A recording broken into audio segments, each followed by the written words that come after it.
Hi guys! Malayong Ila is nagbabalik sa inyo. Ayan po for today. Hulaan nyo po kung ano ang ating lulutuin. Ano ang lulutuin ng Malayong Ina para sa kanyang pamilya. Para po sa kanyang mga anak. For dinner. Ayan po, hulaan nyo na po kung ano po ang lulutuin natin for today. Ayan po. Ako po ay magluluto ng bopis. Ayan po ang aking mga ingredients. Kayo na po ang bahala kung ano po ang mga gusto nyong ilagay. Yan po ay hindi magrireklamo kahit anong ilagay nyo. Ako po, yan po ang aking version para sa aking mga anak. Ayan po, naglaga po ako ng liver, ng beef liver, at tsaka po yung baga ng baga. Hindi ko po alam ang English nun. At nilagyan ko din po ng bawang, sibuyas, yan po, dahon ng laurel and chili flakes, asin. Marami tayong ilalagay na luya. At ayan po, nilalagyan ko rin po ng kaunting patatas, bell pepper, at ayan po ang carrots, suka, vinegar, and yan po ang soy sauce. Ganyan po akong magluto ng ating bopis. Ngayon po, kung ano po ang version nyo, bahala po kayo. Malaya po kayo kung ano yung mga gusto nyong ilagay. Ako po, ito po ang aking version para sa aking pamilya.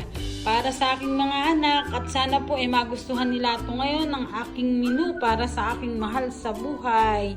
At sana po kayo, wag kayong magsasawang ipagluto ang inyong pamilya.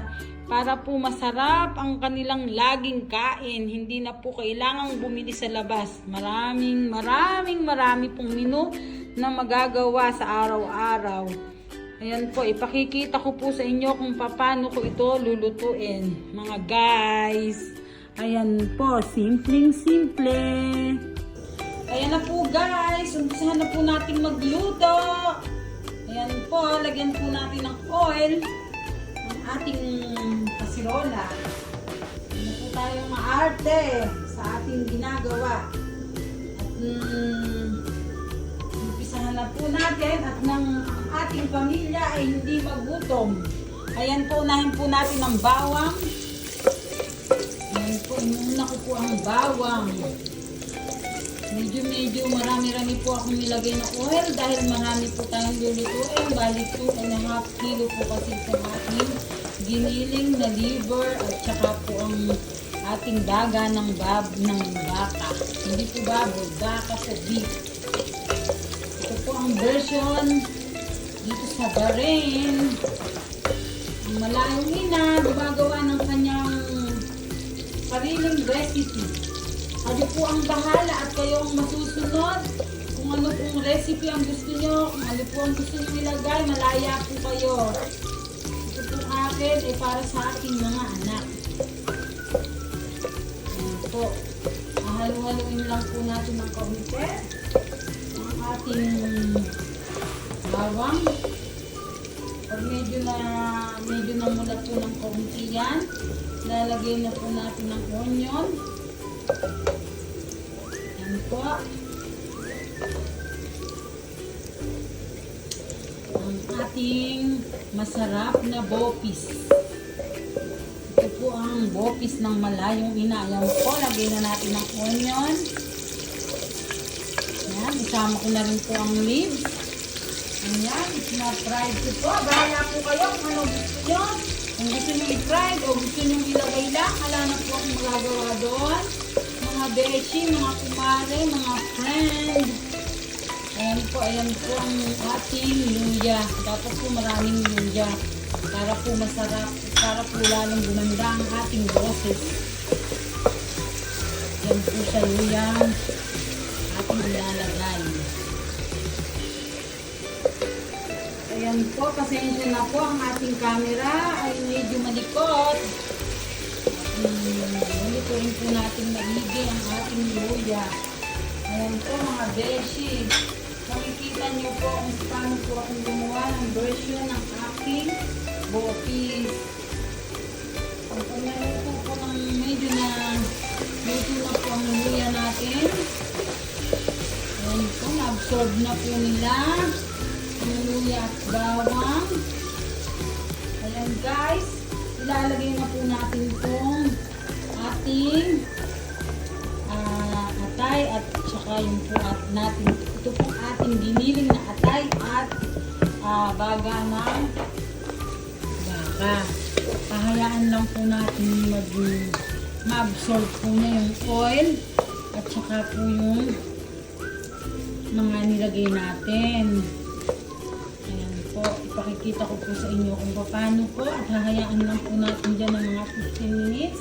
Lalagyan po natin siya ng salt.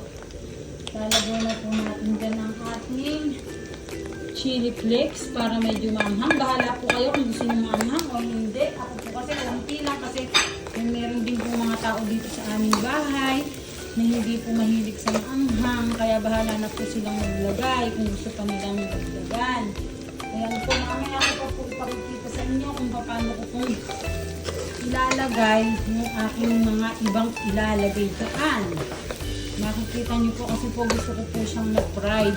Medyo ma-fried po natin ang konti ang ating liver at ang ating baga ng baka.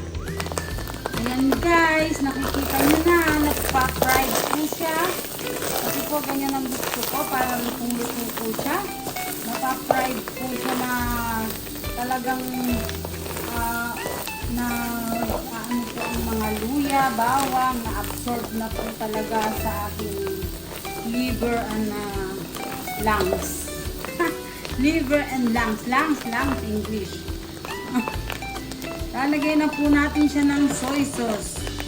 Ayan po, lalagay natin siya ng soy sauce. Konti lang po muna. Lalagay po natin uli ang ating patatas. Bahala po kayo kung ano gusto nyo ilagay at hindi naman po magre-reklamo kung niluluto natin. Kung ano man po yung mga gusto nyo ilagay. Ako po ayan, carrots, patatas, and bell pepper po. Ayan po, bell pepper. Ayan po mga guys, maamoy na at sure na sila ko ang masarap pong aking version. Kanya-kanya pong version ng ating ulam. Ito po ang version ko. At sana po magustuhan ng aking pamilya. Ipakikita ko po sa inyo, mga 15 minutes ko po siyang lulutuin, 10 to 15 minutes. Pagka yan po ay na-absorb na lahat, ipakikita ko po sa inyo.